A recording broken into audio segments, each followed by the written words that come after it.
Alrighty, friends. I had a request from Zachary to read the Lorax. We've read this story and watched it many times in our classroom. I am going to read it in two parts because it's a pretty long book. So you can pause it whenever and always come back and watch it the next day or finish it before bed or whenever you have free time. But just know I'm going to break it into two parts because it's a pretty long book.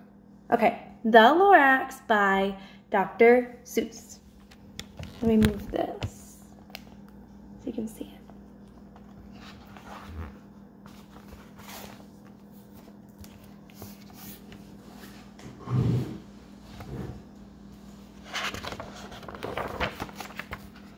The Lorax by Dr. Seuss.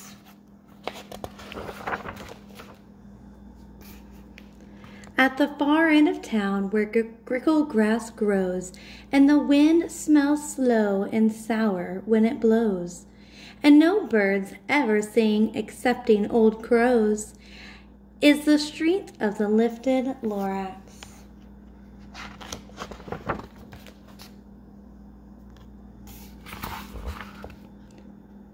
And deep in the grickle grass, some people say, if you look deep enough, you can still see today where the Lorax once stood just as long as it could, before somebody lifted the Lorax away.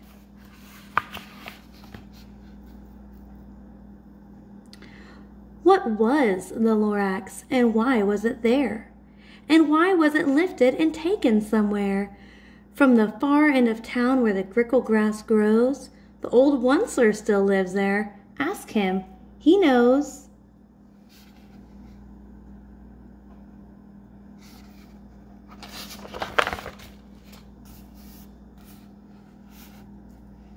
How do I do this?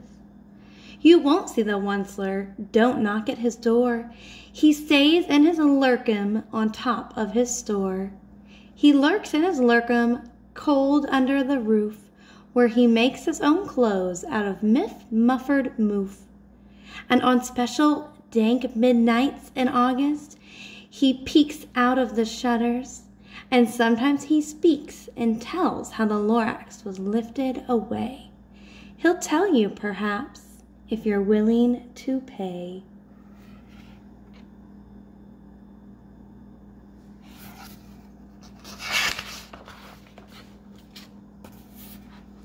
On the end of a rope, he lets down a tin pail, and you have to toss in 15 cents and a nail, and the shell of a great-great-great-grandfather snail.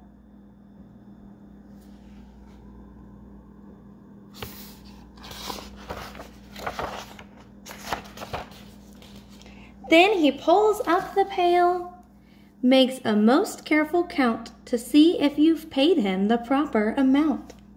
Then he hides what you paid him away in his snub, his secret strange hole in his grooveless glove. Then he grunts, I will call you by whisper-ma-phone, for the secrets I tell you are for your ears alone.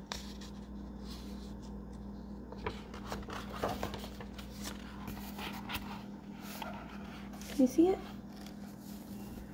Slip! Down slops the whisper-ma-phone to your ear.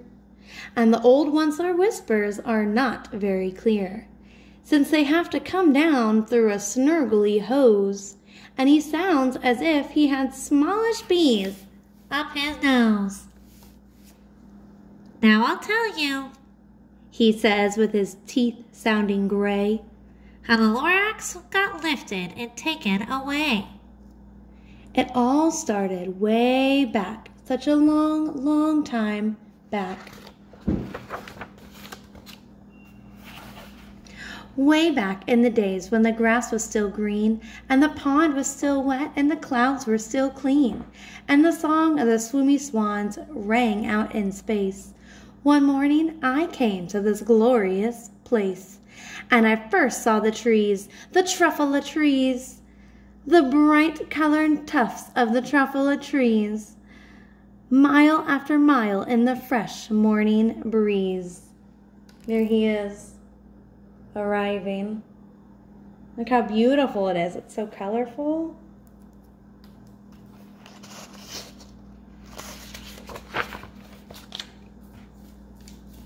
And under the trees, I saw brown barbaloots frisking around in their barbaloot suits as they played in the shade and ate truffula fruits. From the rippleless pond came the comfortable sound of the humming fish humming while splashing around. See the humming fish? But those trees, those truffula trees, all my life I've been searching for trees such as these. The touch of their tufts was much softer than silk, and they had the sweet smell of fresh buttery milk. I felt a great leaping of joy in my heart. I knew just what I'd do, and I unloaded my cart. What's he gonna do, friends? Do you remember? It says, the Oncelers. In no time at all, I had built a small shop. Then I chopped down a truffula tree with one chop. And with great skillful skill and great speedy speed, I took the soft tuft and I knitted a thneed.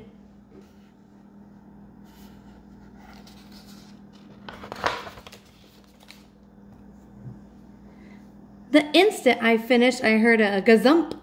I looked and I saw something pop out of the stump of the tree I had just chopped down. It was sort of a man. Describe him? That's hard. I don't know if I can. He was shortish and oldish and brownish and mossy, and he spoke with a voice that was sharpish and bossy.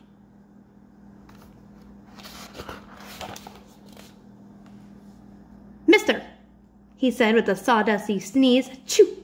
I am the Lorax, and I speak for the trees. I speak for the trees have no tongues. And I'm asking you, sir, at the top of my lungs. He was very upset as he shouted and puffed. What's that thing you've made out of my tuffula tuft? He's angry, huh?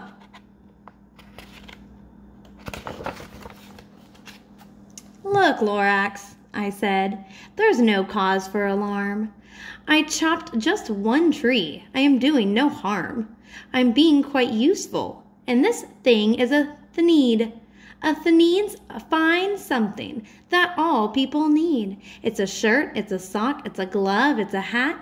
But it has other uses. Yes, far beyond that. You can use it for carpets, for pillows, for sheets, or curtains, or covers for bicycle seats. The Lorax said, Sir, you are crazy with greed. There is no one on earth who would buy that fool thneed. But that very next minute, I proved he was wrong. For just at that minute, a chap came along, and he thought the thneed I had knitted was great, and he happily bought it for $3.98. I laughed at the Lorax. You poor silly guy. You never can tell what some people will buy.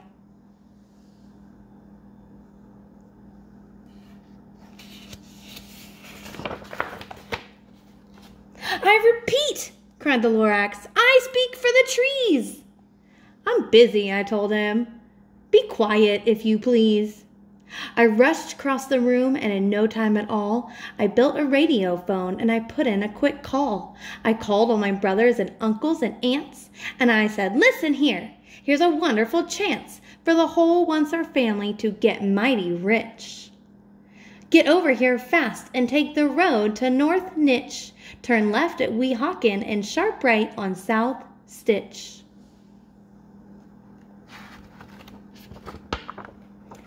Why do you think he's calling all of his family? Yeah, because he wants to build a factory and he wants to give them all jobs. Because at first he just cut down one tree, right? And he's like, I'm not doing any harm. And now, look, he's cutting down more because he's going to sell the truffula tufts to make some more money, to make some thneeds. And in no time at all, in the factory I built, the whole Onceler family was working full tilt. We were knitting thneeds just as busy as bees, and the sound of the chopping of truffula trees.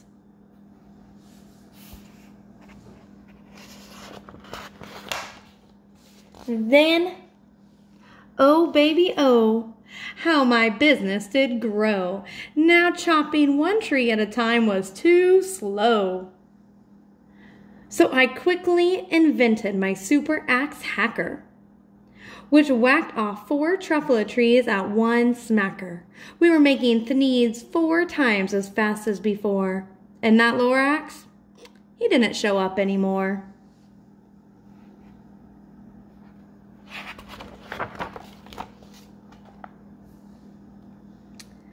But the very next week, he knocked on my new office door. He snapped, "I'm the Lorax and I speak for the trees, which you seem to be chopping as fast as you please. But I'm also in charge of the brown barbaloots who played in the shade in their barbaloot suits and happily lived eating truffula fruits.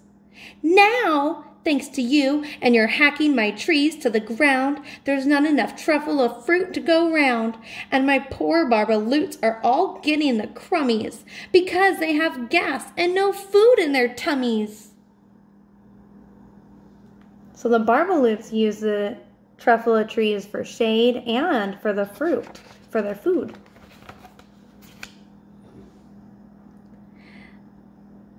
"They loved living here, but I can't let them stay. They'll have to find food, and I hope that they may. Good luck, boys," the Lorax cried, and he sent them away. I, the Onceler, felt sad as I watched them all go. But business is business, and business must grow, regardless of crummies and tummies, you know?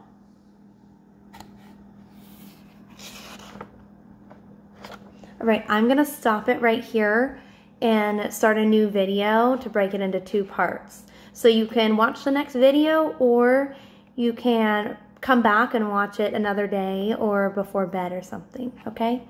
Bye, friends.